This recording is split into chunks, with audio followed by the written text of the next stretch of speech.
Next speaker will be Raj Ailaney with FHWA, and I will let him tell you because I don't have any information on any of them except for their name. So we'll let him get started. Thank you. Good morning, everyone. My name is Raj Ailaney. I'm with Federal Highway Administration. I'm a senior bridge preservation engineer in Washington, D.C. And good morning, and thank you all for giving me the opportunity to present, or at least give a brief update on the Bridge Preservation Expert Task Group preservation activities. I'm just kind of curious, how many of you do not know about the Bridge Preservation Expert Task Group? That's good. So I guess everybody knows them. Thank you. So this is a disclaimer that I'm just going to have to show it, that basically says that the content of this presentation is for information only and is not meant to bind states in any way.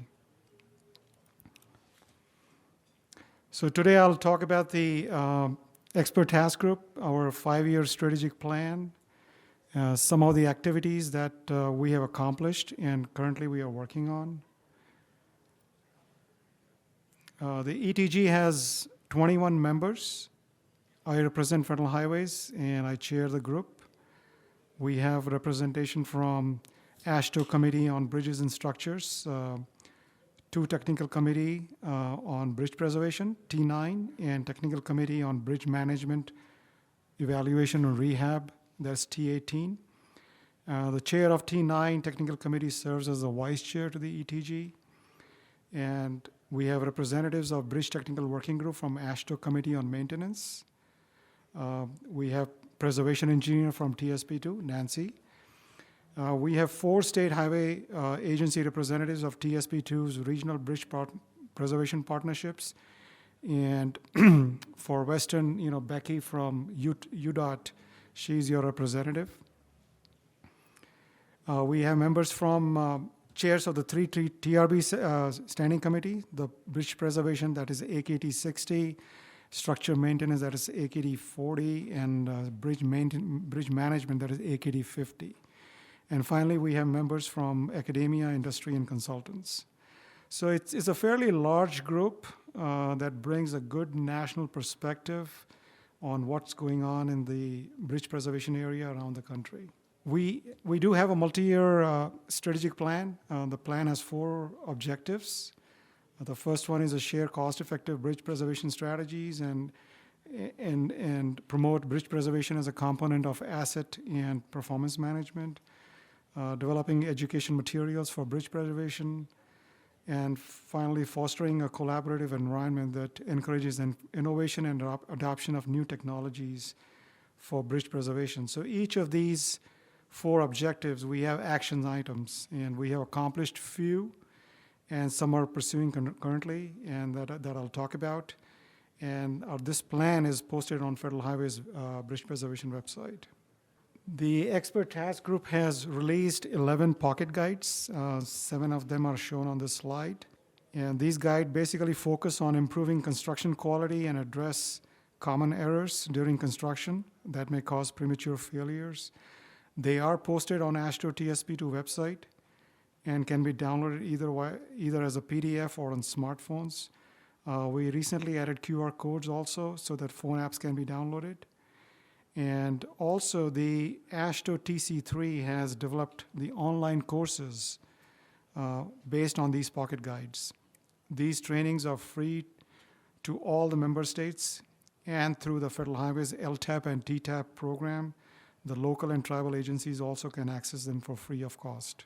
We initially started with 1 pocket guide on rigid cementitious concrete deck overlay, but later decided to divide it in 4. So we have 4 of them, one on latest modified concrete, low slump concrete, supplemental cementitious material, and ultra high performance concrete. And AASHTO TC3 is currently developing the online course based on these ones, and we'll release the apps as they're done. As I mentioned before, that the AASHTO TC3 has developed web-based courses based on these pocket guides. Recently, they provided us a summary of courses and the number of individuals who have taken these courses. And over 3,700 people have completed these courses, which I'm told, which is a very good number. And this chart shows that when the course was launched and the number of attendees. We plan to develop a polyester polymer concrete overlay guide and a bridge deck ceiling pocket guide in the future. So that's in the works. We have also released 3 case studies, one on response to bridge impacts and second on eliminating joints with link slabs. We heard a lot about link slabs yesterday. And a third on utilization of cathodic protection to extend service life of bridges. We also have released a report on prioritizing preservation for locally owned bridges, and I believe Travis talked about it yesterday. And these are all posted on Federal Highway's Bridge Preservation website. We also produce a newsletter. This newsletter is produced semi-annually in coordination with TRB, Standing Committee on Bridge Preservation, and AASHTO TSP2. They are circulated nationally through TSP2 and are posted on their websites. The recently published newsletter focused on Bridge Health Index. This included a discussion on its history, use by the states, and its use in bridge preservation. And some of the other topics were on reinforced concrete corrosion, where we discussed the Galva bar, and discussion on Virginia abutment, which is basically, has a 2 back walls system with a joint in between. Preservation practices at Utah DOT, and bridge painting and bridge deck preservation strategies. So the topics for these newsletters are usually based on the input that we receive from the TSP2 regional bridge partnership meetings like this one, and then we develop those. And this is the final one I have, and I would say that whatever products that we produce, like case studies or reports or newsletter, I would suggest that, whatever comments you have, any comments, any additions or any needs, whatever you have your representation on the ETG. The Becky is from UDOT and Nancy is here from the TSP2.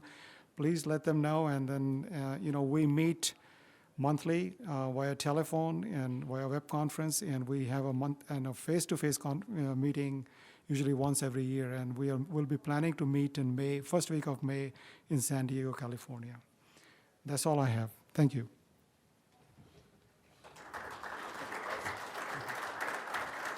The preceding was produced by the National Center for Pavement Preservation. More information can be found on the web at pavementpreservation.org. Additional support provided by Michigan State University.